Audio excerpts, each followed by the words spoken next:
Hello, and welcome to the Emmy Awards. I'm your host, Emmy Cardinale, and this is my podcast where I talk about what I've been watching or rewatching once a week. If this is the first episode of mine that you stumble upon and you enjoy it, please feel free to follow me wherever you listen to podcasts so you can get notified when I upload a new episode. Like and subscribe if you're listening to this on YouTube. Comment down below any thoughts you may have. My social media is linked down below if you want to keep up to date with the podcast.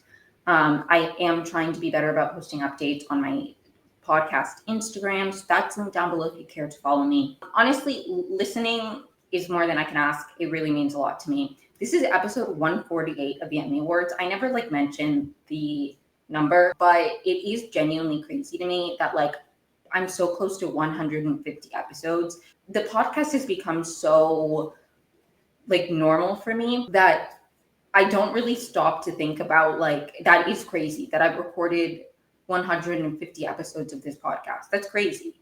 That's a crazy number. So I'm at 148 right now. Still a crazy number, 148. And I'm excited to just keep going. The thing is, I know that I've been doing it for 4 years, but the number for some reason just really hit me. I'm like, oh my God, there are 148 episodes.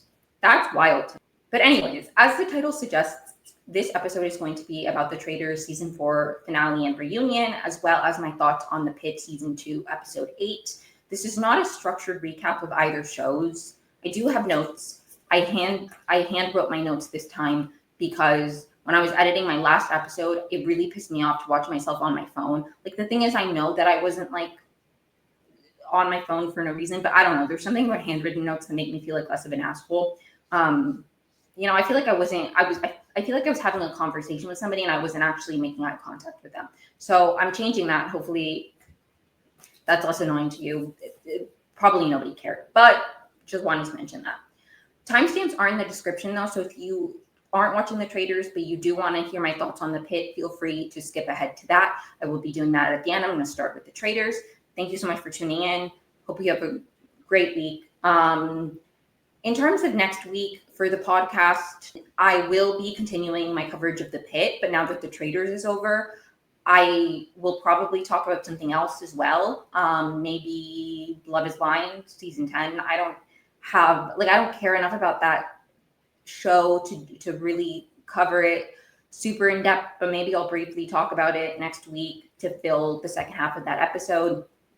I don't know. I'll share my thoughts more towards the end once I'm wrapping up the Pit. But the Traitors, what a great finale. I'm happy. I'm so happy.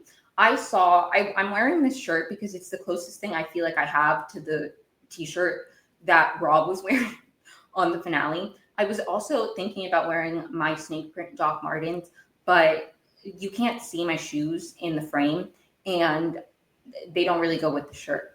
But I do have snake print Doc Martens. But anyways, I really, really loved the season. I was super happy with the ending. Very, very satisfying. I got a video recommended on my YouTube and I didn't watch it. And maybe the thesis of the video, I would actually understand the person's point and consider it more. But the title itself upset me. So I just didn't click on it because I'm well, I disagree. It was something and no hate to this person, okay, because I get like 10 views a video. Okay, I'm not shitting on this person at all. I've been podcasting for 4 years and what has it got me? So I'm not trying to critique this person at all. Maybe it's a very well thought out video, but the title itself was The Traitors Season 4 was disappointing. And I just couldn't disagree more. This was the most satisfied I felt for the wrap of a season, for the narrative arc of a season in so long. I watch a lot of reality TV. I watch a lot of competitive reality TV.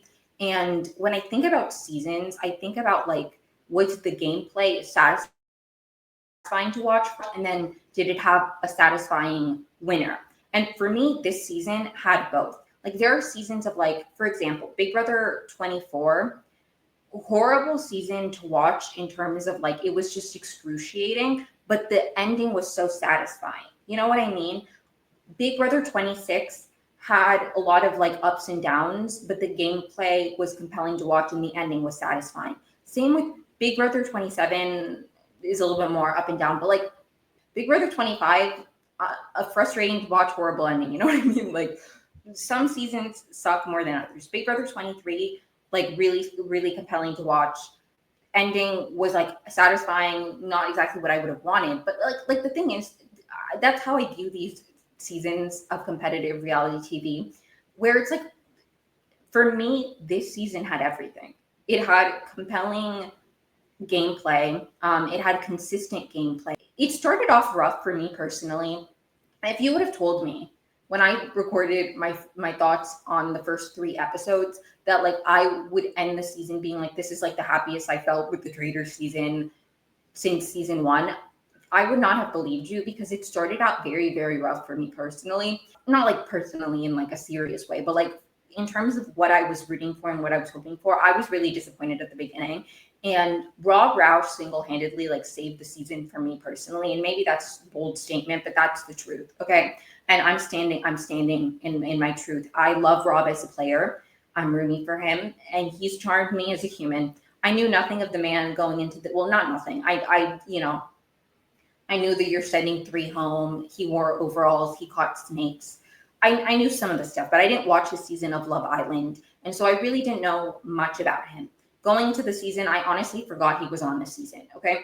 I knew that Rob C from Rob Has a Podcast was going to be on it. And I'm a fan of Rob Has a Podcast. So a lot of the times when people were talking about like the season of the Traitors, every time people said Rob, I thought they were talking about Rob Has a Podcast, Rob. So I was very confused in some moments because I was like, I didn't know all these people like Rob Has a Podcast. Well, I mean, he was also on Survivor, but like to me, he's Rob Has a Podcast. I've never seen a season of Survivor. So I genuinely went into the season not thinking anything of him. I was like, okay, somebody from Love Island. Really, I wasn't particularly looking out for his gameplay or his presence on the season, literally at all. Like no hate to him, but genuinely I wasn't like excited to watch him because I didn't know much of him and I didn't also have any negative feelings of him. Anyways, sorry for going on all these tangents, but I could not disagree more that this was a disappointing season. I was so satisfied. Disappointed is the last word that I would use to describe how I felt watching the finale. I was so satisfied. It was so compelling for me to watch, and I haven't been this happy with like the trajectory. I'm a big like this podcast. If this is the first time you stumble upon it, I talk about scripted TV as well as reality TV. And because I am very English major brained, I do like to think of like narrative arcs, even in a reality television show. I like to think like, what is the narrative they're trying to tell me, right? What is the editing trying to make me feel about this person? And sometimes I think honestly, it's like, I don't, if the editing is bad, in my opinion, I feel like there wasn't a compelling arc story that I'm being sold, right? Like sometimes the editing is like, what are you trying to tell me? I don't feel like there's a cohesive thing. And in that regard, then I feel like editing and producing of some reality TV shows falls flat because while yes, it is like reality TV, you're supposed to be composing a story of sorts with the editing. Obviously, there are exceptions and there are like complications with like Big Brother. It's hard to edit like a super compelling winner narrative because it's airing in real time. So a lot of the times people get like under edited and then they end up winning. People who don't watch live feeds or like don't like look into things a little bit more, like who the hell is this person and why did they win? Like obviously, like things are very nuanced. But for me, in terms of what the arc that I got of this season and Rob coming into his own as a traitor and outsmarting every other traitor to get to the end and win alone was super compelling for me personally to watch, and I was very satisfied. So anyways, let me actually now jump into the season. So not the season, the episode. So I ended my last Traitors episode with, I think that the best move here would be murdering Mark. And that is exactly what they did. I was very happy because at this stage in the game, you have to think, who can I banish and who is going to be a number for me? And Mark was somebody who nobody's there. He's not a shield. They can't banish him. Like nobody's going to be like, Mark is a traitor. Like he's not going to be banished at the end. And he is not a guaranteed number. So he was the most logical kill here. Because killing Johnny or Tara may be good in that you're separating their numbers, but you would have a harder time selling like Johnny or Tara than as traitors, in my opinion. If you have Johnny kill Tara, or if you have one of them die, it wouldn't be as easy to then be like, I think one of them is a traitor, if that makes sense. So I think killing Mark here was the murdering Mark here. Every time I say killing, it sounds like real to me. Like murder sounds like I'm like that's like the game mechanic of eliminating somebody in this way. Anyways, but like murdering Mark here made the most sense. So they did that, and I was like, okay, we're off to a good start. And then I spent the rest of the episode stressed out of my goddamn mind. And I have to say, whoever did the editing of this episode, you did a great job, because I genuinely had no doubt going into this episode that Rob was going to win one way or the other. Was Eric going to be there? Was kind of up in the air for me. But I was like, there's no way Rob doesn't win. Like that would be unheard of to me personally if Rob doesn't win. I'd be like, what do you mean Rob doesn't win? Like that would have made no sense to me. And I genuinely was stressed out of my mind this whole episode, like Rob isn't going to win. And the thing about me is I'm a very anxious person, and I don't really care about a spoiler. I really don't care about a spoiler. Okay. Fun little Emmy lore. When I was reading the Percy Jackson series, I read all of the original series after they had come out. So, and I read them all in a summer, and I was enthralled, and my life changed forever. I've talked about that on this podcast. Big Percy Jackson fan here. My cat Ernesto is messing with my microphone, so I'm a little nervous. About the audio. Please chill out. But anyways, so when I was reading, I've always been a nervous person. Maybe not always. Okay, I don't know. Remember when I was like a baby. But anyways, I very often would read the last page of a book, especially a book like Percy Jackson, because I was like, these kids are going to die every second. I was like, these kids are going to die. I'd like to read the last page just to make sure everybody's alive. Percy says this, Annabeth says this. They're alive. Yay, everybody's alive, right? And so I read the last page of The Sea of Monsters. And even though this has been out, and even though they literally just adapted season 2 of the Percy Jackson show, so even if you didn't read the book, like this will have already, this is this is old information, but just in case you don't want a spoiler warning, okay, skip maybe like a minute. The last page of The Sea of Monsters, the last line is, I'm Thalia, daughter of Zeus. And I was like, well, fuck me. So ever since then, I've just kind of not really cared about a spoiler. Like, I would rather be calm reading something than like look into a spoiler. Now, the older I get, like sometimes I'm like, I really want to be able to like guess and put things together. Like when I watched School Spirits for the first time, I watched season 1 when it dropped all on Netflix. So I watched it all in one sitting, and I like just stayed up until like 5 a.m. finishing it, because I was like, I need to know what the hell happened to Maddie, but I don't want to Google it. Like I want to find out. And honestly, I'm glad I did. But anyway, so there are moments that I'm like, I really don't want to be spoiled. This is a situation where I would have skipped to the end, but I was watching it with my sister, and she didn't want to skip to the end. So I wrote it through, but I was stressed the whole time that Maura was going to turn on Rob. I really was. At this point, it's Eric and Rob. They're locked in, as in the line, because they're the traitors, right? So they want to get to the end. And then Johnny and Tara locked in. They're a duo. They are certain at this point that it's, well, not certain because you can't be certain, but like they are dead set on it being Rob and Eric. And so they need to sway Maura, because they can't sway Eric and they can't sway Rob. So they want to sway Maura. And they did this in a very smart way. I will give it to them, as much as I've clowned on Tara's gameplay. And it was a little bit too little too late. She was very smart in just Tara individually, who Maura trusted, going to her and trying to convince her that it was Eric. This was a very smart way to get in like potentially win. And it didn't work, but I was stressed out the whole time, because obviously the confessionals they're showing me in order to build suspense, because maybe to anybody else it seems like too obvious that Rob would win. So they want to make us doubt it. Okay, and you know what the thing is? In retrospect, I don't know why I fell for it, because I shouldn't have fallen for it.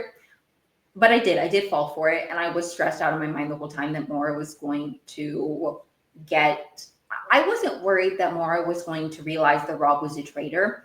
I was worried that Maura would feel too strongly about it being Eric, that she would vote Eric out at the first at the round table, because then they lose the upper hand.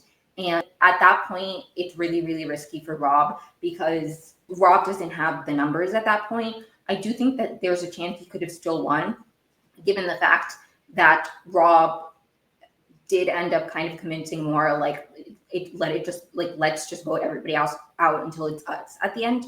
Like, Maura didn't think that Tara was a traitor, but she agreed with Rob at the final fire to like I do think that, having seen it all play out now, I think Rob could have very likely been fine regardless of the numbers, even if you lost Eric at that round table. But I just didn't want to risk it, especially because they were really selling to me the fact that Maura was maybe doubting things to the point where I was genuinely like stressed. I was stressed. That's my truth. I was stressed. And they do a good job. Maura is like, I'm sure it's Eric. The final challenge is an iteration of the final challenge from last season, but this one was less stressful, and I also liked it better. I don't remember last season if it was like based off of previous information. Like, I liked this challenge because they had to remember stuff from the season, and I really like that as a mechanic. I am a fan of Big Brother, and that is something that, like, the Big Brother players, they're always, well, if they're good, they're studying the days, they're studying like things around the house, because sometimes they're quizzed on stuff like that. So I like this kind of challenge. I have gone on many rants about how I don't love the adding of the prize pot to the money. But I kind of had this thought when I was like, full transparency, I recorded this podcast already and my audio wasn't working, which is very embarrassing. But anyways, when I kind of ended up like talking out loud and coming to a point where I was like, well, maybe it's fine, because I was like, I don't like the fact that the challenges just add money to the prize pot. But I think what I came to realize yesterday in thinking out loud is like, I think the main game of the Traitors, the main challenge, the real challenge of the Traitors is the round table. And therefore the real challenge of winning, the real like final HOH, if you will, is the final fire. It is the final roundtable. I do think that because they take a lot of time in the show, it would be more compelling if they actually add stakes beyond just we're adding money to the prize pot. I do stand by that. But I think when I view the roundtable as like its own challenge, its own game, that's really where the meat and potatoes of the Traitors is selling your case, then I feel a little bit better about like, well, the challenges don't add anything, because it's like that's really where the gameplay lies. But even it's like the thing is, that's kind of true of like Big Brother too, where it's like the challenge, like the comps don't add anything, like in terms of actually watching them. It's what you win. So I do still think they could do more with the challenges, but I do think the real like place where you shine or you fall is the round table. And in that sense, the final fire is kind of like a final HOH, where it's like the game is really about getting the numbers and having the people like. So in that regard, it's like there is still obviously a lot of gameplay there, and Rob was very strategic in having the numbers for himself at the end. Which, side note, I think it's so funny. At some point, Maura, she's like, how am I still here? If I was a faithful and I made it to the end, I would genuinely be like, I'm here because I'm stupid. I'm here because I'm completely off. And when I say stupid, I would like to be clear. I'm not commenting on these people's intelligence in their day-to-day life. Because I don't think these people are stupid. I think it's a game where, like, I'm really not trying to call these people stupid. And I'm not thinking that I would be stupid if I would just be like, I've been completely off. Like, my antennas are off. I'm wrong about who I think is a traitor, is my point. Okay. Because I use the word stupid, and then I'm like, I'm not trying to comment on these people's like actual intelligence, because I think people can be very smart and not good at competitive reality TV. But anyways, I went on an unnecessary tangent. The challenge, unlike last year's, they're not hanging from a helicopter, which I thought was good. I hated the hanging from a helicopter thing.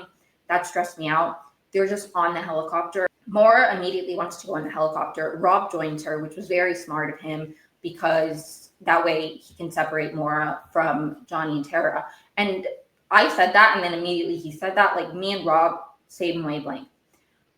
I was like, literally, I clocked that that's what you were doing, Rob. And basically, the three others, Johnny, Tara, and Eric, they are in a boat in the lock, and then you like go to different questions, and then the people in the helicopter, Rob and Maura, throw down like the answer with like a money that they're betting, basically. So it's like if you're very confident, you do like the most amount of money. If you're unsure, you do less money. And I like this because they had to remember stuff from the season, none of which I knew the answer to.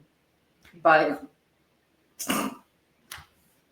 if there was a live feed, I'd be locked in, okay? But anyways, they get money, and then at the end, it's like swim, and if you do, you get an extra 20,000. And then Rob does swim and gets the extra 20,000. He jumps from the helicopter and gets the extra 20,000, which is another reason that I'm like, I cannot be mad at the idea of like, oh, Rob got all the money to himself. What he earned it. He earned it. Like, not only because he was really pulling his weight in the challenges, but also because of his end game gameplay. Like, he set himself up so well throughout the game.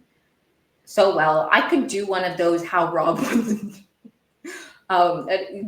if you know, those like how blank won Big Brother videos. I could do one about how Rob won the Traitors for real. Like, every step of the way. He played such a good game. He played such a good game, genuinely. At the first round table, going into it, the real crux of it is, will Maura banish Eric? That's really the big thing. And they're building up a lot of tension because Maura's like, it's Eric. It's Eric. It's 100% Eric. And this is just what I was mostly worried about, because I didn't think that Maura would ever be like, Rob is a traitor. But I did worry that she would be too dead set on getting Eric out first. But Rob does a good job here. The thing is, it's hard for me to know because she does end up voting for Eric, but we didn't see Rob push particularly hard for why it shouldn't be Eric first. I imagine that he did, because, and they just didn't show that to us. They showed more of Johnny and Tara pushing to vote Eric in order to build suspense, because it really seemed like going into it, like the only people really trying to sway more were Johnny and Tara. Like, I felt like I could have had good arguments for Rob. Like, I was watching with my sister, and we were like, no, he should say this, you should say this. He's not pushing hard enough. And I imagine that he did push harder than it appeared, or he was just more confident. Like, Maura wasn't as torn as it appeared to us, and they just like tried to sway it so we would be stressed out watching. Because even if I was Rob in this moment, I'd be like, look, I'm not saying Eric isn't a traitor, but at the end of the day, we can't have Johnny and Tara as a voting block going to the final fire, because worst case scenario, they just keep voting until it's just them two at the end. Like, we can't do that. Like, I would do something like that. Like, I would do something like that where I'm like, because there is a chance. It happened in season 2 where CT and Trishelle, like, they knew the other two people were faithful, but they just kept voting at the end because they wanted to end the game, just the two of them. It's too risky to go into the fire with the duo like that. I mean, he could even say to Maura, like, that's what we want to do.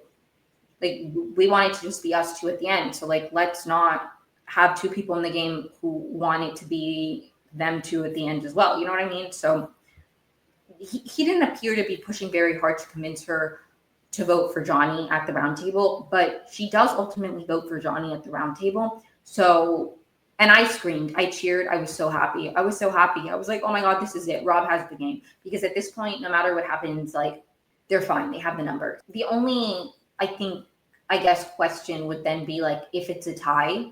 And this is where Rob really continues to put in the work. And he's like, Maura wants to go for Eric first at the final fire. He's like, we can get Eric out, but let's go for Tara first, okay? And then we can end the game just us two. And that's what happens. And it's just so smart, to the point where at the final fire, everybody obviously does red. They still think there's a traitor there. Tara's pushing Eric. Maura also thinks it's Eric, but at this point, Tara's pushing Tara. And ultimately, Tara does get banished first at the final fire. And then it's just the three of them. The traitors have won. And at this point, it's like, will they do green or will they do red, right? Maura does red, Eric does green, and I believe I believe Mora does. No, yeah, that's how it goes. Sorry, I was like a second guessing myself. But Mora does red, then Eric does green, and Rob does red. And Eric immediately feels betrayed by Rob. And I don't care. I don't care. I don't care. Like, the thing is, Eric had such an easy way to the end, and he flopped so miserably, like, with nothing but love in my heart to Eric. Okay. He seems like a lovely guy. I have nothing, like, I really want to make it clear that when I'm criticizing people's gameplays, when I'm criticizing people's game, I'm really not trying to make comments on who they are as human beings because I don't know them. I don't know them. Okay. So I'm not trying to diss Eric at all. He seems like a lovely guy. But in terms of the game, the bare minimum that he had to do, because it's not like he came in and he was really like trying to strategize with Rob and be like, okay, we should do this and we should do this. Rob was still kind of leading the strategy, and Eric was just like, yeah, sounds good. Bare minimum, all Eric had to do was not be suspicious. Eric was a traitor for one night before he became suspicious. Rob did all of the heavy lifting up until the end in getting Mora to. Eric couldn't even convince Mora, I'm a traitor for more than like 2 nights. Like, he didn't earn it. He didn't earn it. At the end of the day, he did not earn the win. So I am not mad that he didn't win. I'm not mad that he didn't win. I'm not. Like, at the end of the day, do I think if Mora, like, I'm sure that you and Eric are faithful and I want to end the game with you guys, do I think that Rob would have pushed and done red and like tried to end the game or tried to then continue vanishing with Eric? I don't think so. I don't think so. I think if Eric had done a good enough job convincing Mora that he was a faithful, then Rob wouldn't have like gotten Eric out. But like, he literally at that point convinced more, like, he was the reason that they got Tara out in that vote and not Eric first. Eric did no heavy lifting there to convince Mora to vote Johnny and then to vote Tara first. Like, every step of the game, he was pushing and he was like making moves and arguing his case and convincing Mora to do what he needed to do to have things work out in his favor, where it's like, I just can't be mad. I can't be mad. The only reason you even got to the stage of the game, Eric, if you're watching, the only reason you got to the stage of the game where it was a win for the Traitors and the numbers were in your favor and regardless you would have won, is because of Rob's gameplay. I found this out. My sister told me this because I'm not particularly well versed on like the stats of the Traitors. I've only watched the US seasons. I haven't watched any others. But like, statistically, you have a better chance at winning as a traitor if you're a recruit, which makes sense because you're a traitor for less time, so there's less time to be suspicious. Eric was like a very late recruit as well, and he literally was a traitor for one night before he became a suspect. So I just really can't feel bad that he got backstabbed in the end. And I don't even think it was him backstabbing. Like, the thing about Rob's game as a traitor, from my perspective, I don't think that Rob was like power hungry and trying to win at all costs. I think the moment that his fellow traders like were sinking themselves, he just let it happen. And like, yeah, sometimes he played into it so he could be like the sole winner. But I just can't blame him for that. It's not like he threw out people's names who weren't up in the air first. People were suspecting Lisa before Rob even considered Lisa. People suspected Candace because of Candace's own thing. Like, this isn't like Traitors past, where because the Traitors are like clashing in the turret and they don't want to work together, they start throwing each other under the bus. It wasn't anything like that. The Traitors were just bad at being traitors, and therefore Rob capitalized off of that. Like, I was very satisfied with the ending. I was so happy. I was so happy. Like, I'm really happy. I think Rob deserved to win. It is really poetic that both traitors to win have like backstabbed late recruits right at the final fire. That's kind of iconic. Sari did it first in season 1. It was great. It was a great ending to the season. Mora was shocked that Rob was a traitor, and she was like, you're never going to get a girlfriend after this. Funny thing is that I'm like, this is the hottest I've ever thought of Rob. Okay, because I, again, when going into the season, I don't really care.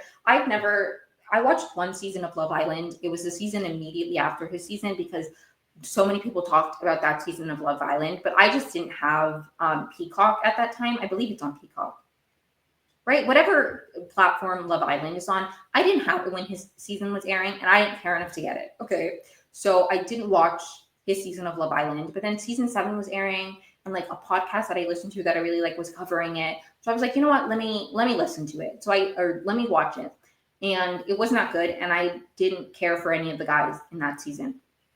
So I don't think that I particularly would have watched season 6 and been swayed by Rob. Like maybe I would have thought of him as a funny character on TV, but I was watching him on Traitors and I'm like, I understand the appeal. I am charmed by him too. Okay.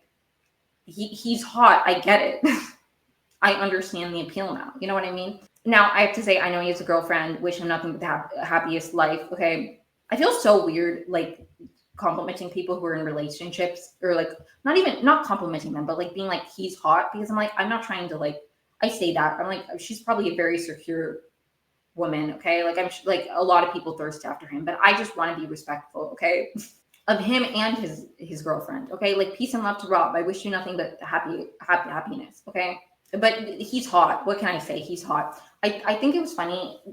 Lisa Rinna, and I believe I've talked about it on the podcast before. She was like, people couldn't figure Rob out because he was too hot. They couldn't stare at him long enough. And I've made the joke that's so child of Aphrodite coded. But I really get it. Like I get the Rob appeal. I get it. I'm charmed by him. I'm charmed by him. All of his videos where he's like just catching snakes and explaining about the different snakes. That is so cute. That's so wholesome. That date he talked about on the Call Her Daddy podcast where he took a girl to watch turtles and he's like, I thought that was special. That was so cute. That was so cute. He's like, I think it's also very weird for me because I've been watching reality TV since I was like in high school. And it's so very like weird to me that I'm like, now these guys that I'm like watching, like they're in my age group. Like he is like 1 year older than me or my age. Is he my age or 1 year older? I think he's 1 year older than me. Like, but the point is he's like my age basically. Like that is weird to me, but also wholesome. I'm like, that's he doesn't know who I am, but like, you know what I mean? Like he's a peer. I don't know if I'm making sense, but again, he did all the heavy lifting. His gameplay got him where he needs to be and he earned the win. I was very happy for him. So thoughts on the reunion?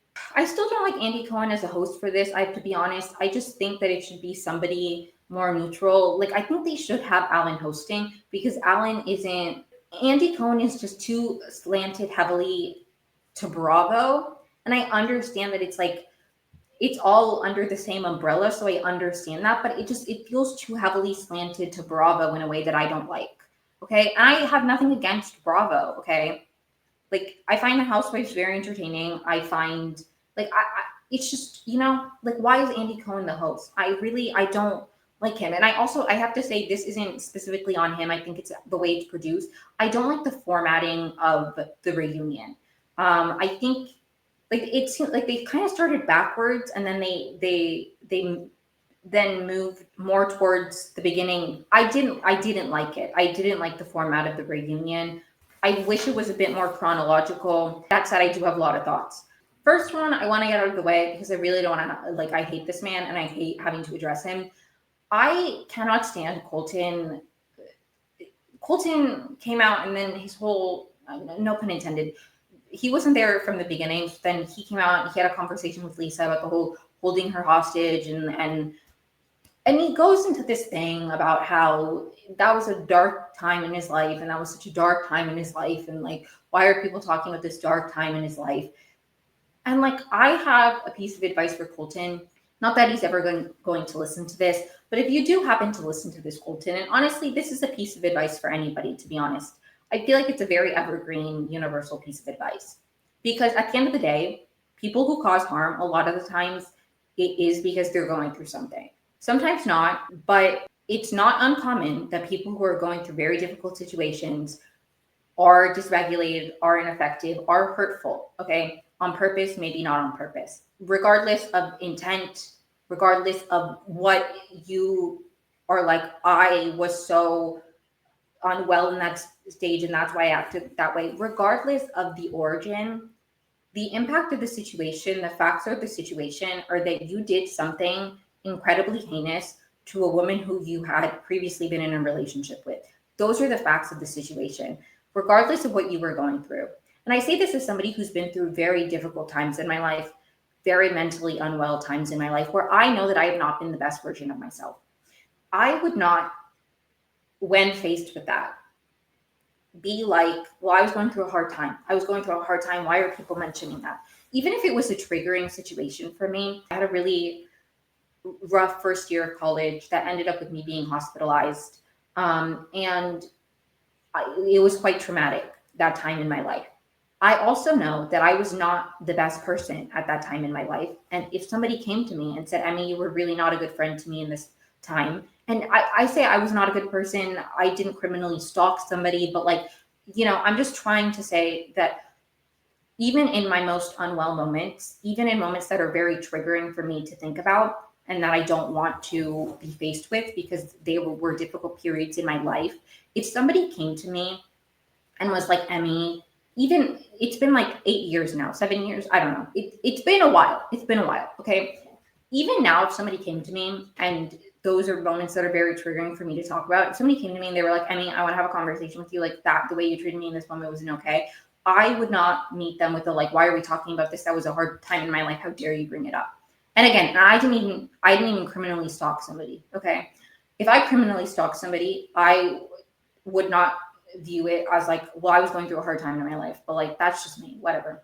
I just really don't like the way that he excuses the harm he caused because of the state he was in, because it's like, yeah, that's probably the reality of a lot of people who do really harmful things, is that they were going through something.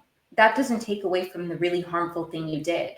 And there's even a way to like address it that doesn't even really address it, where you're like, I did really bad things and I'm ashamed and I'm not that person anymore and I've grown. He never does that. He never does that. He frames the situation as if he's the victim and that was a very hard time in his life and he's moved past it, so he doesn't know why other people can't. And I also have to say that Colton, it's not just like he went on TV, he did this really bad thing, and all he's trying to do is live a quiet life, maybe be on Instagram, and people won't let him exist on the internet without bringing it up. He has repeatedly decided to go on multiple public platforms with no accountability or mending of the harm he's caused. And I don't think it's wrong for an audience to be like, I actually don't want to watch a criminal stalker on my TV. I actually don't want to watch somebody who has harmed women in this capacity on TV. I don't think that's wrong as an audience. I don't think that's wrong to say, because probably a lot of the people saying that have had very detrimental experiences with men who have harmed us.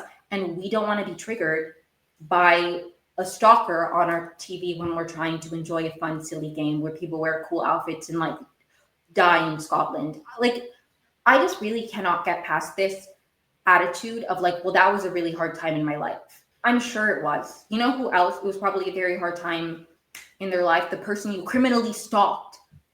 I need to calm down. I need to calm down. I just don't feel like he really understands the gravity of his actions. And I also just don't think he needs to be on TV.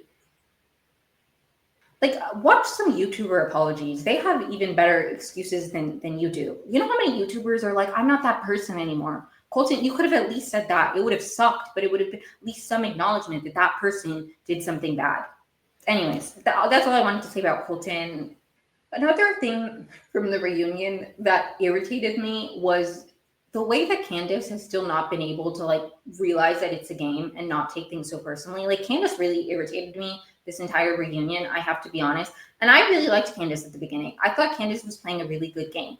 I think Candace's weaknesses became clear and they have continued to be clear, because I think Candace was doing such a good job at the beginning of saying enough but not saying too much, of establishing a consistency where people weren't going to feel like she wasn't loyal to them because she wasn't being swayed, because she established, hey, if I'm on this person, I'm going to keep going on this person.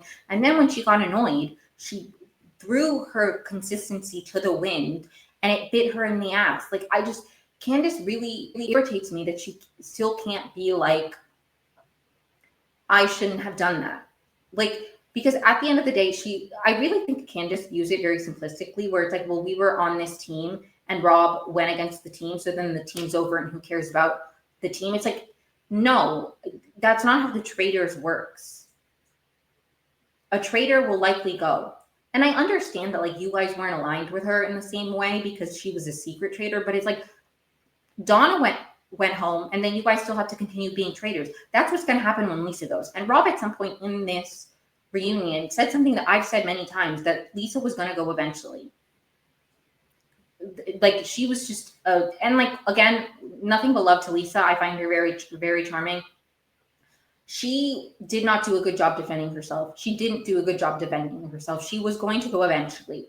And because of that, it wouldn't have made sense for then Rob to try to preserve, like, it wouldn't have made sense. It wouldn't have made sense. This is another thing that Rob said in a GQ interview that I watched. They asked him, what advice would you give future traders? And he said that he would suggest method acting like you're a faithful, like go in every day and be like, okay, I'm a faithful, and in your head pretend you're faithful, so that way you can convince others you're faithfuls. And I said this exact thing to my sister, where I'm like, I feel like because of my minimal acting experience in college, something I practiced was like, what are my character's motivations, and then acting out those motivations like true to myself, like being like, okay, not being like, oh, I am Tabitha today and I need to pretend to be, I'd be like, okay, my character in this moment, this is what I'm feeling, so I'm just going, like, I would just, and so that is what I would do. I would be like, well, no, I'm a faithful. Like, I'm a faithful. I would fully just convince myself that I'm a faithful. I'd be in the faithful mindset even if I was a traitor.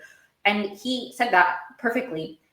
And I'm like, literally, thank you. So again, if you're method acting, if you're Rob the faithful, what logic, in what situation would Rob, as a faithful, vote for either Ron or Colton in that round table?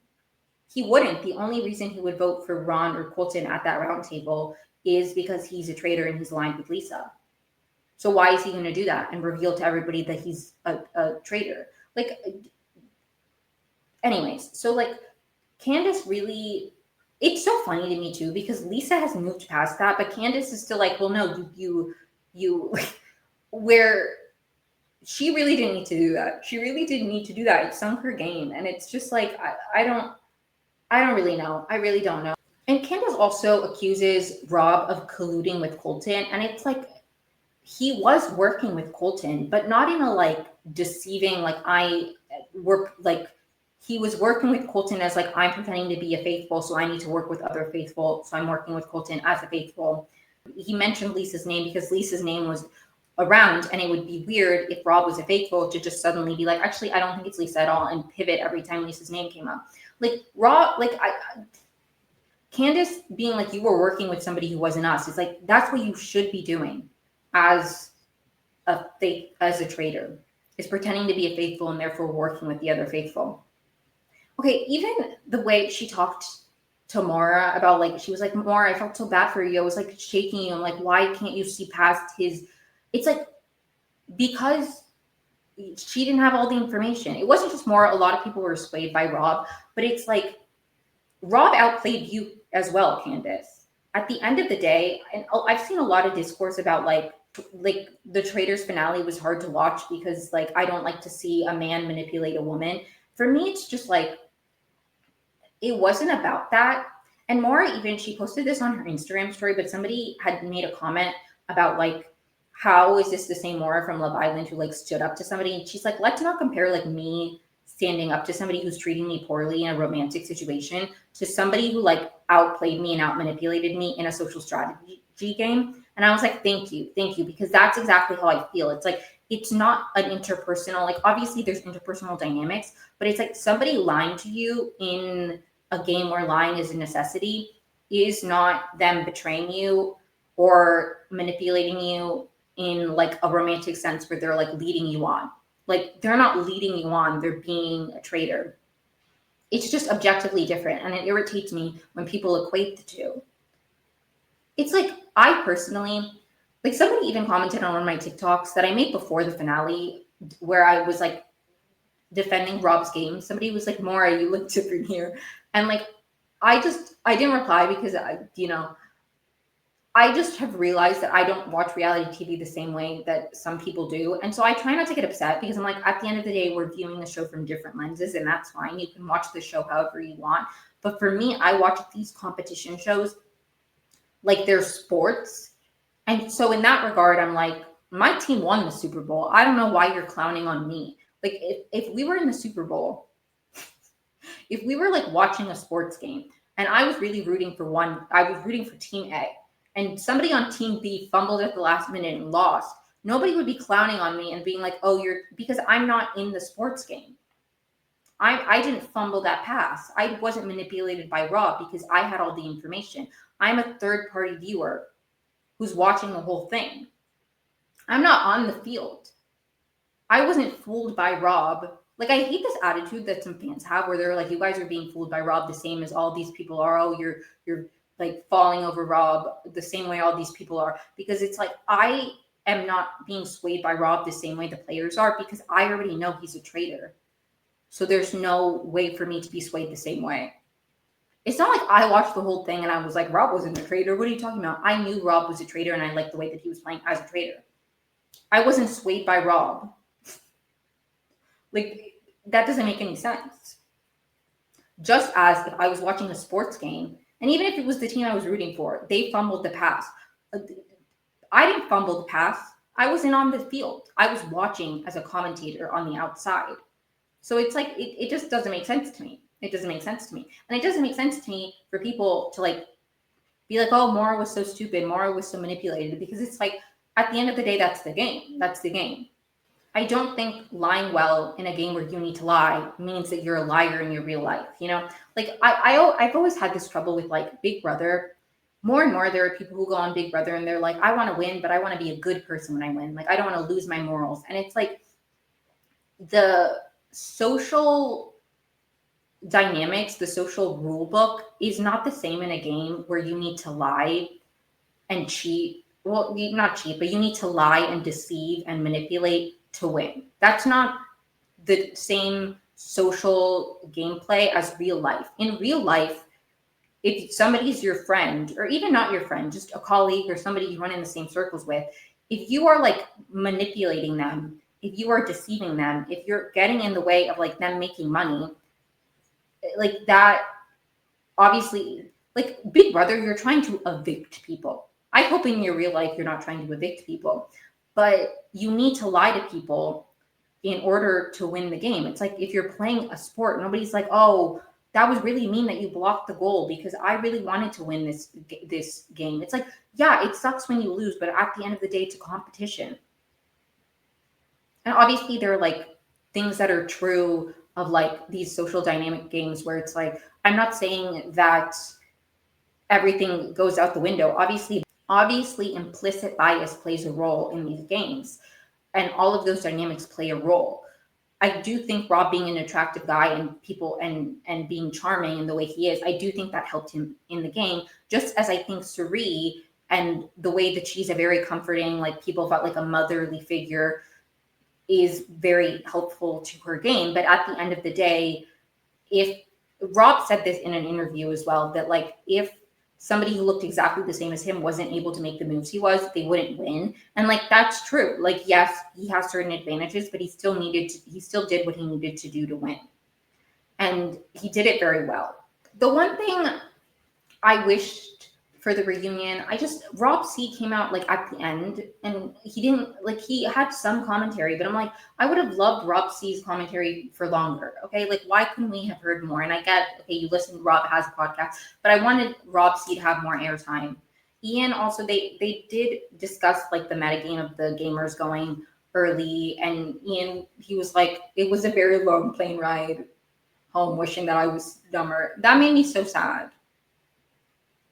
That made me so sad, but it's okay. It's okay. Maura wins Best Dressed. They did like a little award, which I really liked. This was fun. I'm so happy that she won something. She's also getting a Birkin from Rob.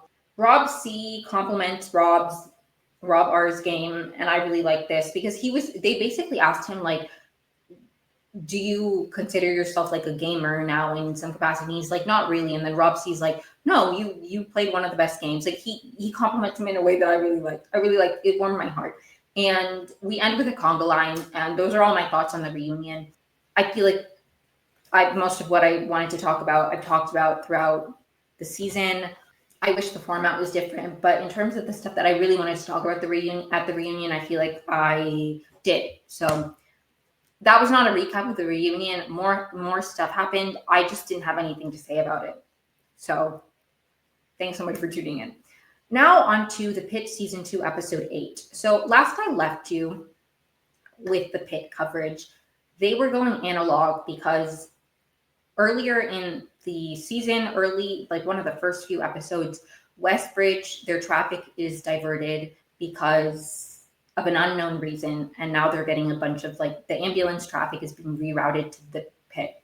We find out at the end of episode 7 that the reason that Westbridge shut down was because of a cyber attack, and as a preemptive measure, the Pit is going analog to prevent a cyber attack. Al-Hashimi had gotten called up to the floor where all the people, like the CEO is and everything, and she came down with the CEO, and like the CEO didn't warn Robbie, and he told everybody at the same time.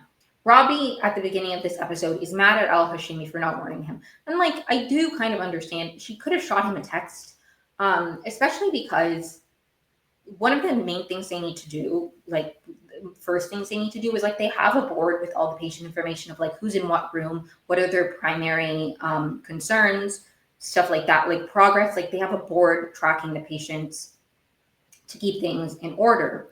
And they literally come down and they tell them this, and they're like, oh, we're shutting down very momentarily. They don't have any time to take a photo of the board. Whitaker got one at the end of episode 7. And we get early on in this episode that his photo is blurry. They can't see anything. And luckily, Joy, who I really, really love, I love Joy, she has a photographic memory. So she remembered all of it. But like, if she wasn't there and she didn't have a photographic memory, they wouldn't have had any way to have that information, where it's like, if they could have gotten some notice, Al-Hashimi could have texted Robbie. She could have texted Robbie like very briefly, very quickly, something, so she could snap a quick picture. I don't know. Like it was so fast, and I understand why Robbie was mad. I do also think the CEO should have kept Robbie in the loop. Like that's not purely on Al-Hashimi. They have tension, and this is just not helping her case in Robbie's eyes. But it is very frustrating that they didn't get any warning. Like imagine they didn't have Joy. They'd be so lost. They'd be so lost. And it was so cute. Not cute, but I really loved how this happened, because she's like, I remember. And Robbie's like, great, if only everybody else can remember their patients. And she's like, no, I remember the whole thing. Like, okay, queen, genius. Love her. I love her. I love her. I imagine she's not going to be a character going forward, because she doesn't, this is her rotation. And I actually have no idea how long rotations last. But season 1 and season 2, the shifts were 10 months apart. So like, if there's a season 3, how many months apart is that shift going to be? Probably at least however long, like probably a decent length, because of Robbie's sabbatical. I was trying to think of the word. But I don't know. Like, I don't know. I don't know how long the rotation is.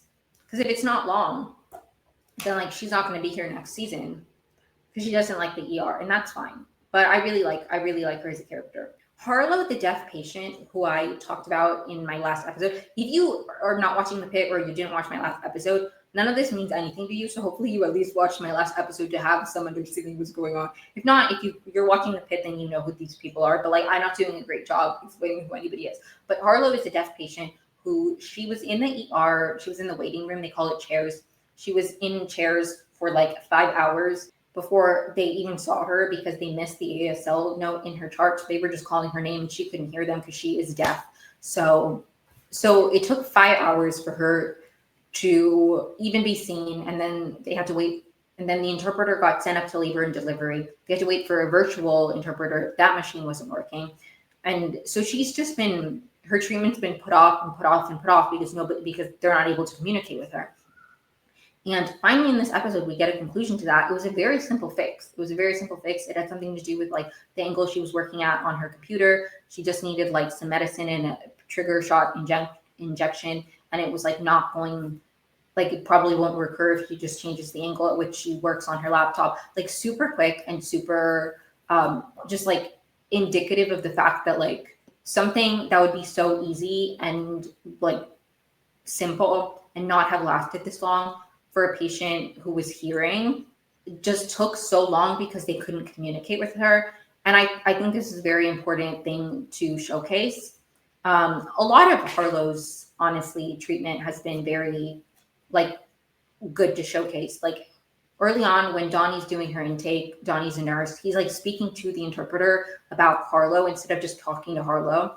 Like there have been a lot of moments where it's like, this is frustrating to watch, but like that is how a lot of deaf people experience things. I tried to learn sign language. I don't know a ton. I know more vocabulary than I know sentence structure and grammar. And I only ever took online classes. I never interacted with like deaf people in real life. So I really would not be good at it. But I know the alphabet. I know the numbers. I feel like I could try to get some stuff. Like if somebody needed help, I feel like I could like at least get their phone number, at least get their name. And the main reason I wanted to learn sign language is not only because I think it's such a beautiful language, but because I really care about accessibility and I really would want to be able to help somebody in a, like obviously not you know, Princess here in who is a nurse, like she knows some sign language, she knows some ASL, and she helped a little bit, but at the end of the day she's not an interpreter, so like she couldn't help a ton. So I think it was a very important storyline. It was a very important storyline to show the inaccessibility that people face in healthcare. But I'm glad it was resolved, and I'm glad that it was a simple fix for Harlow. I'm so glad. Sometimes it's like somebody seems fine, and then actually it's something horrible. I'm glad that wasn't the situation for Harlow. A new patient comes in named Howard Knox. And this was a very infuriating watch, not because of anything Howard Knox did, okay? He was lovely. But because Ogilvy, who I hate Ogilvy. I went on many rants last episode about how much I hate Ogilvy. And the crazy thing is, it gets confirmed more and more. I was right to hate Ogilvy, you know, and I'm not going to stop. I don't care if he has redemption. I don't care. I hate him, and I'm going to hate him until he's no longer on the show. That is just where I've established my opinion of Ogilvy. I hate him. So Howard Knox is a patient who is overweight, and Ogilvy is an asshole. He's an asshole from the beginning.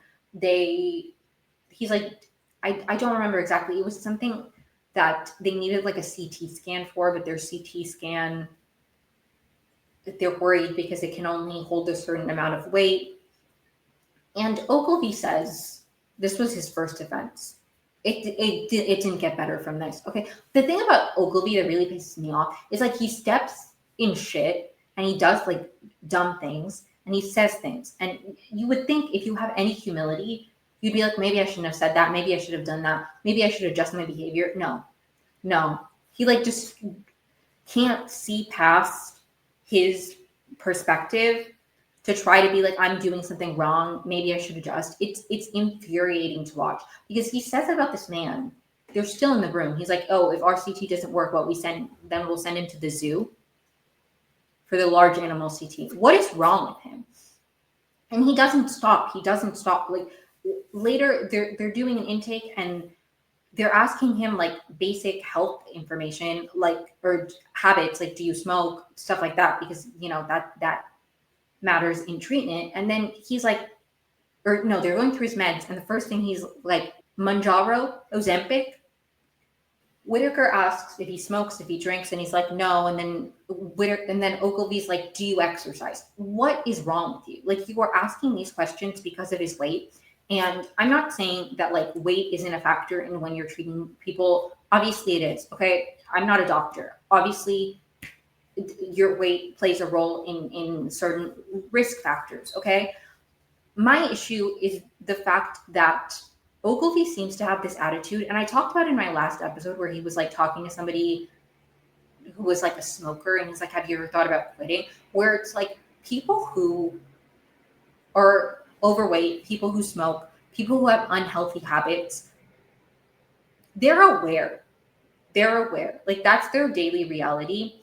And speaking down to them and treating them so inhumanely when there's like a present urgent crisis, it's not like he is you're his primary care physician and he's coming in for like his yearly thing and you're like, okay, let's talk about like when I would go into my primary care doctor, they'd be like, what is your diet like? Like maybe you should eat more nuts, all of these things where it's like, okay, there are moments where like that's relevant. Like maybe we should get him to a point where he's not in an emergency before you like deal with like long-term care of like making sure he's like in a health, like, you know what I mean? You know what I mean? Like in an ER, this would be like the worst moment. So it's just, I hate him. I hate him. More on him later. Roxy's parents, Roxy is a hospice patient who she had cancer. She came in because she had broken her leg, but now she wanting to stay there. They were ready to discharge her, but she didn't want to go home. She's clearly nearing the end and doesn't want to die at home. It's very sad. The Roxy storyline is one that I haven't talked about that in detail because I don't really know what to say about it. It's genuinely just very sad. Like it's very sad, and I can't imagine being in that. Like I don't know.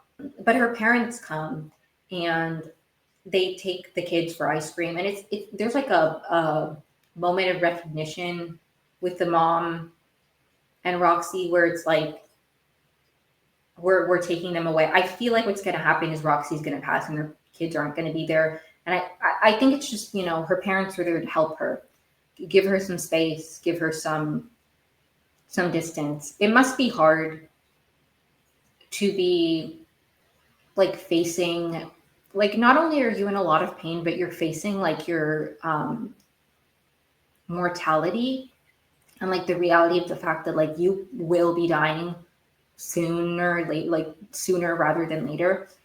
You're leaving your kids behind. Like I imagine facing death, just as somebody who's like grieved, like the permanence of somebody passing away is difficult enough. I can't imagine when that's you, especially if it's like you're fairly young, you have young children, like she's facing like her own mortality. Like it's probably a lot that she's navigating. Yeah, it's very sad. It's very sad. I don't have like much to say. Like not only are you in pain, but you're thinking about like, I'm going to be dying soon. I mean, like she needs some space. She needs some space. Her parents were very, very kind in this moment. Another character who we're introduced to this episode is a middle-aged woman who has not early onset, just random onset blindness. Al-Hashimi comes up with like some treatment plan based off of her experience at the VA, which Robbie's like, that's risky and not standard care. And Al-Hashimi's like, I'll warn her of the basics, or not the basics, of the risks and everything. Then Jackson, the patient who he was tased by his security guard, and then he was having auditory hallucinations. His parents meet with the head of a parent support group for like parents with children with mental health issues.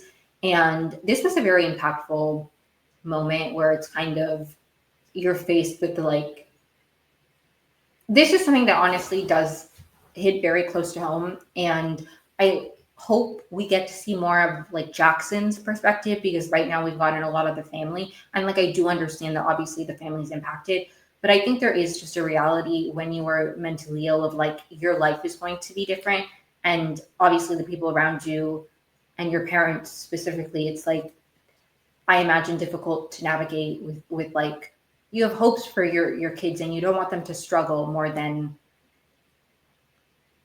they need to. So it's difficult when these hurdles come up for your children as a parent, I imagine. But I hope to see it from Jackson's perspective as well. But this was a very impactful moment that I really liked.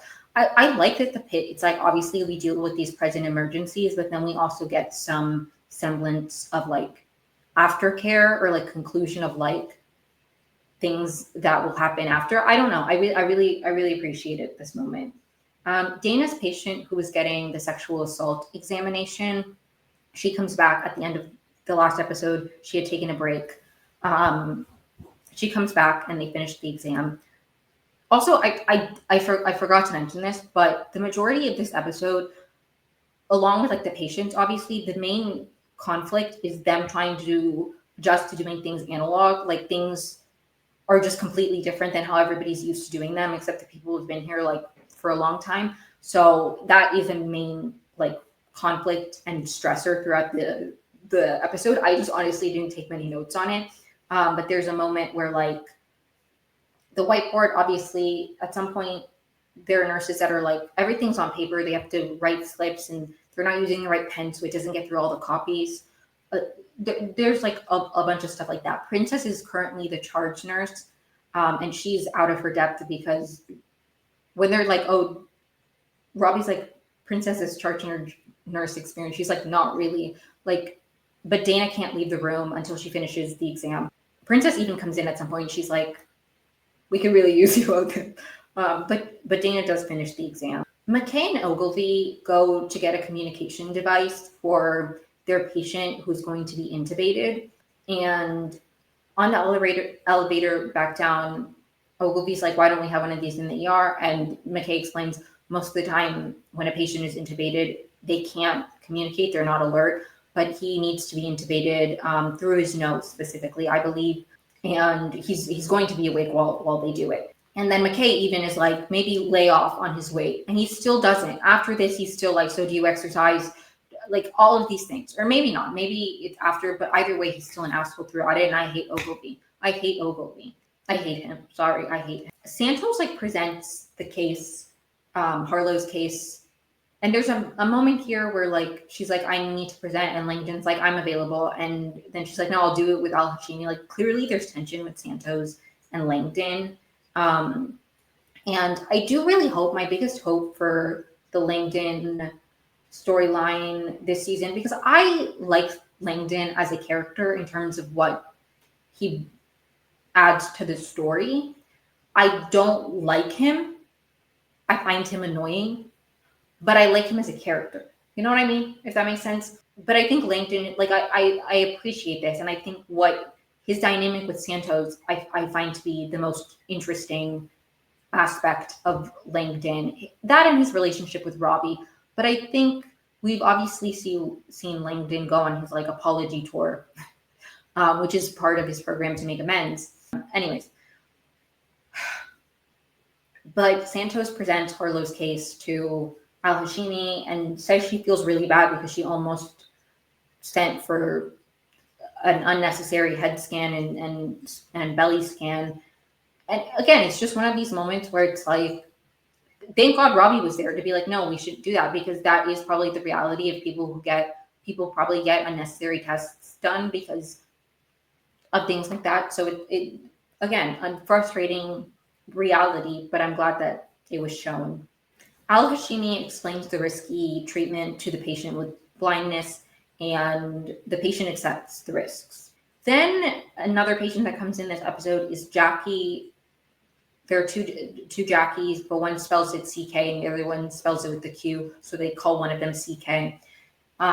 She like bit her tongue and it's like bleeding. And Santos, Langdon, and Joy take this case on together because Al-Hashimi and Robbie are both busy, so that is who Santos has to see the case with. And more on that later. Dana locks up the rape kit in the fridge, and when she opens it, she's really upset. And Emma, who's like shadowing under her, is like, what's wrong? And she's like, the police are supposed to get these 72 hours after, like max, after we complete them, and this one's 2 weeks old. And so she's upset. And again, we just saw in the last episode how thorough, how long, how mentally draining this kind of exam is. And that, again, that's the reality. People go through these experiences and then there's not enough care given by the police department in preserving evidence in order for the people to file a case. Like, it's infuriating. It's infuriating. And again, this is a reality. Like, the Pitt is a show that upsets me because I'm like, this is real. This is real, and it angers me. It angers me that this is a reality, but it is reality. She just called the police very angrily. So I'm glad about that. Al Hashimi leaves Mel to watch the patient experiencing blindness for any side effects. And Mel's like, can I catch up on my charting? And Al Hashimi's like, I think this will be a good thing for you to like center yourself before your deposition. Dana, now that she's finished with her exam, she's back in charge, and there's like a very nice moment where she like sorts everything out. She's like, okay, we're doing this. People are like, you know, she runs a tight ship. Dana does. I really like Dana as a character. And like, I'm not even trying to insult Princess, because I think Princess herself was like, I can't do this. She was trying to get Dana back in, and as soon as Dana gets back in, she's like, okay, you need meds. We'll do this. She's like sorting everything out. McKay and Langdon have a moment where they talk about sobriety, and did I miss McKay being sober? I feel like that might have been established. I breezed through season 1, like I watched all of it in 1 week, so I may have missed that, and if I did, I apologize. But I was like, oh, I forgot that she was sober. But they have a nice moment where she's like, the first year's the hardest. I'm 9 years in. If you ever need to talk, I like that. Ogilvy and Javardi take on a case together. They don't mean to. They just, with the new system, Javardi thought that she just wrote her name on the whiteboard, and he thinks you need to grab a clipboard. So they take on this patient together unintentionally. The guy has a rash all over his body with like sores, and it's like, they ask him some questions like detergent, diet, and he's like, none of that's changed. And they're like, could be this, could be that. So they need to go find a doctor, like a senior attending, or you know, they need to find a more senior doctor to see the case with them, so that they go around asking people. And we'll get to what that is later, because that concludes in a very funny way, in my opinion. Not because the guy has a rash. I'll get to it.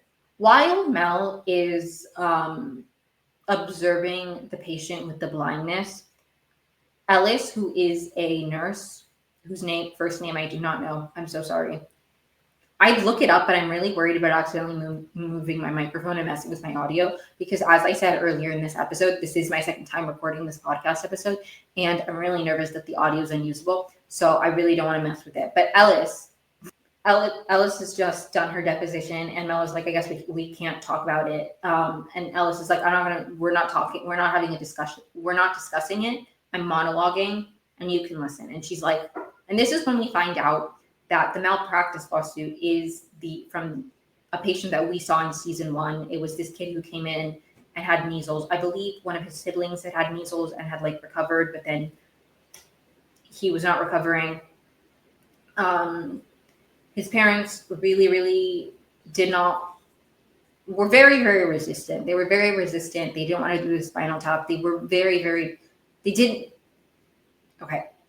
I have a lot of thoughts about that, and I'm glad that the case was something we've seen, because not that I had any doubt that like Mel, like that it was valid, but at the end of the day, if it was something we hadn't seen, I'd be like, well, I don't know, maybe the patient did actually just have some bad experience with this. And like the fact that it's these parents that we saw be so resistant to treatment and so like shitty in my opinion, neglectful in terms of how they treated their kids' health. The fact that it's the parents suing because the kid has some like long lasting impacts, where it's like the reason they do is because you guys delayed treatment and you're blaming the treatment. Like, it angers me even more that Mel has been this stressed out, but like I also am glad that it's something that I can be like, well, this is genuinely bogus, because I think there are moments where maybe you're not, again, maybe the doctor, they did everything right, but like I understand why the patient is like, I don't feel like I got proper treatment. The fact that it's these parents who are like doing this malpractice lawsuit is so angering, because it's like you delayed treatment and you're blaming the treatment. Maybe if you had done it sooner, it wouldn't have, like, the issue is that your kid got measles in the first place. And also, if I'm remembering correctly, it's like one of their kids had measles, and just like, I don't think they sought medical intervention for the measles until it got severe. Because it was like, oh no, they maybe I'm remembering, maybe I'm confusing two storylines. Maybe they didn't have another kid who had measles. Maybe it was something else. But like that's my recollection. Anyways, but Ellis gives Mel a speech where it's like, you did everything right. You saved that kid's life. It's bullshit. And I really, really appreciated this. And I was like, oh my God, I ship them now. I ship that. I ship that.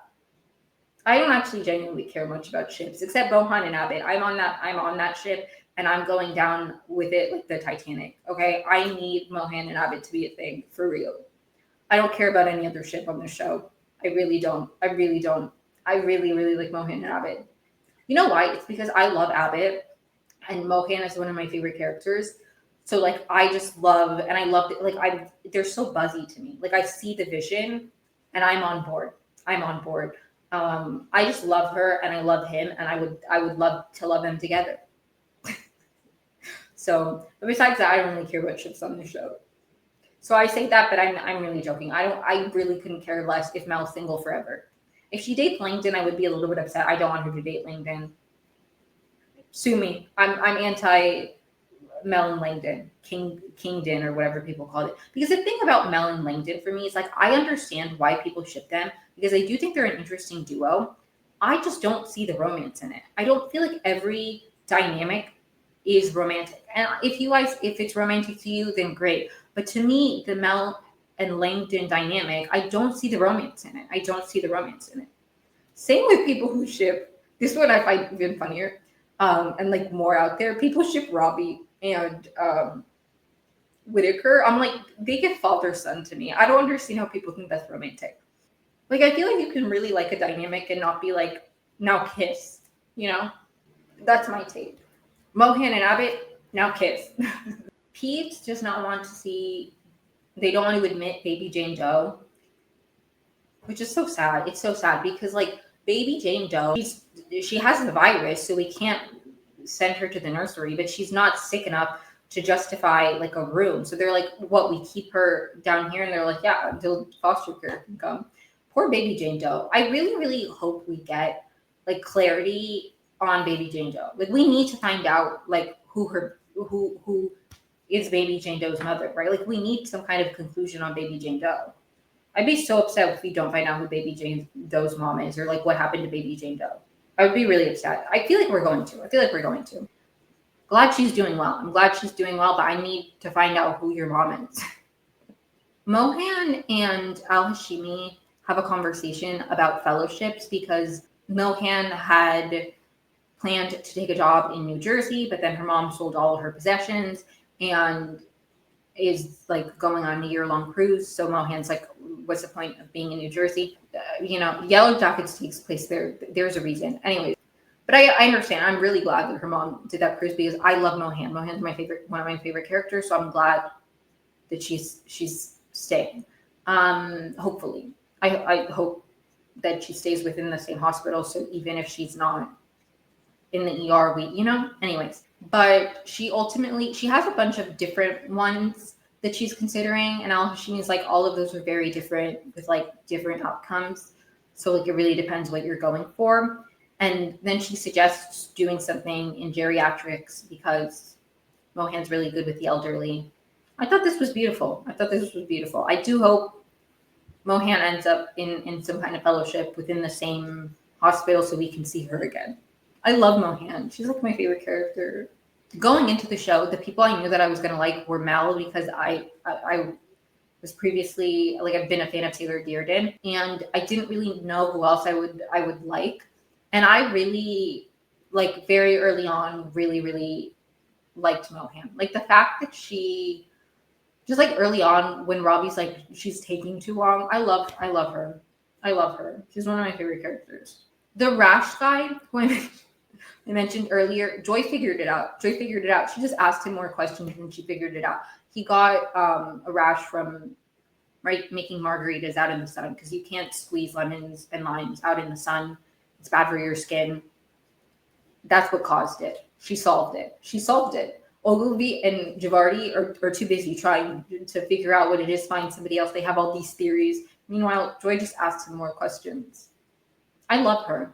McKay goes and speaks to Robbie. I think it's McKay because, yeah, Roxy is her patient, but Roxy needs more meds, but she's already at a very, very high like pain med dose, and Robbie's like, we should increase it, and then she's like, but she could stop breathing, and Robbie explains that I don't remember the exact phrase he uses, but he talks about like in palliative care how you accept negative side effects, and McKay's like, even if she dies, maybe Javardi asked that because I think no, Javardi's not here, I don't think. Anyways, it might just be McKay. It doesn't. The person who's there is not super relevant, but basically, McKay or whoever is like, even if they die, and Robbie's like, that might be the best case in the situation. I do think we've been leading up to with everything with Roxy's storyline, with her eventually passing, and again, I think that I can't imagine how difficult it would be to navigate your own mortality when you're in all this pain. Like going through a terminal illness and something that painful must already be so difficult, just on the body, on the soul. On top of it, you're facing like it's just like very, very difficult for me to imagine, and really, really sad and very heavy. And I do think that's where we're heading with this storyline.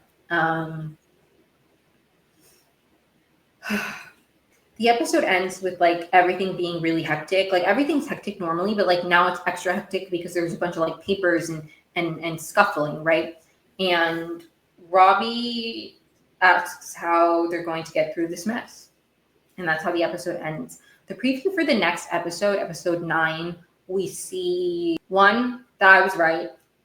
And Mel's sister comes in with the stomach ache. Mel also goes to her deposition. Horrible timing. Poor Mel. I don't know. I'm scared about her sister. I wish her the best. I don't know what's going to happen. Things that I really want to see for the ending of the season. Oh, I forgot. I was the patient who came in who bit her tongue, and Langdon, Joy, and Santos saw that case. There was obviously a lot of tension with Santos and Langdon, but there was also a parallel to season 1, which I didn't remember this, but people pointed it out. There's a moment where when they're stitching up her tongue, Santos asks Joy if she wants to guess the patient's blood alcohol level. And Joy's like, why would I do that? And Santos is like, because it's fun. And apparently, I didn't remember this, but I've seen it now. That is an exchange that happened like verbatim between Santos and Langdon. And I think their dynamic is very interesting. And I really hope for the Santos-Langdon dynamic. I really want to see a proper amends made on his end. Like he's tried with Louis, or he made amends with Louis, he made amends with Dana, he's tried to make amends with Robbie. I don't know if he apologized to Mel. I don't know if he really understands. Like, I think that'll be a big, big conversation. And she's been avoiding him. I don't know if he really, like, I feel like he might apologize and then she'll be like, that's not even like the main, like, you're not really understanding the gravity of like how harsh you were to me that day. I don't know. I think their conversation will be interesting. I really want to see that wrapped up. Oh, I forgot to mention this. I don't remember. I skipped through this in my notes.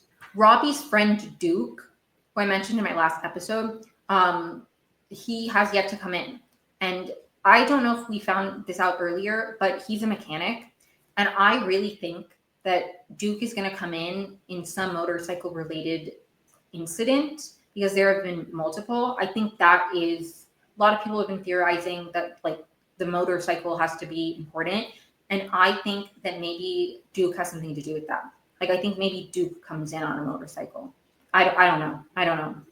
That's just my theory. I think Duke, because he's a mechanic, maybe Robbie and him, they know each other from motorcycling. I forgot to mention that. I totally skipped that part in my notes. But that I really want to see come to conclusion. Something like I want to find out Duke. I want to find out information about baby Jane Doe. I want a conclusion to Jackson's story from like his perspective. I feel like we've gotten the impact on everybody else, but I would like to see something from Jackson. I want to see Ogilvy continue to be humbled, and I hate him. meant to go on a longer rant about how much I hate him, but I just hate him. I don't have much to say. I really can't stand him. It's just like you would think that he would have some kind of humility. He just messes up and he steps in shit, and then he just like doesn't adjust his behavior ever. I hate him. Those are the main things I want to see. I am worried about Mel. She's going to be so distracted in her deposition with her sister in the ER. I don't know. But next episode, I will be talking about episode 9 of The Pit. And for the second half of that episode, I'll probably be talking about Love is Blind, maybe something else. I don't really know. Whenever The Secret Lives of Mormon Wives comes out, that'll be, like for the next few weeks until The Pit wraps up, I'll be talking about The Pit and then like some miscellaneous thing for the second half of the episodes. Or maybe I'll just talk about The Pit. I can dive deep into an episode and ramble about an episode for long enough. I've been recording for almost 2 hours, so maybe I'll just talk about The Pit if I really don't have anything else to say about anything else. But I feel like I'll have stuff to say about other things. So thank you so much for tuning in. I hope you enjoyed the episode. Like and subscribe if you're listening to this on YouTube. All that good stuff. It really means so much to me that people tune in. Thank you. Hope you have a great week. You'll hear from me next week. Episodes Wednesdays, Thursdays going forward. This episode should be out Thursday. I meant to get it out Tuesday or Wednesday, but full transparency, this is my second time recording. This episode should be out early Thursday. Next week, episode will also be out Wednesday, Thursday. So that'll be my release schedule until The Pit wraps up, and then I'll figure it out from there. But thank you so much. It was so fun covering the Traitors. Shout out to Rob Roush for saving the season for me personally. I was depressed after those first few episodes, and it got better. It does get better. Thank you so much. Hope you have a great week. Thank you.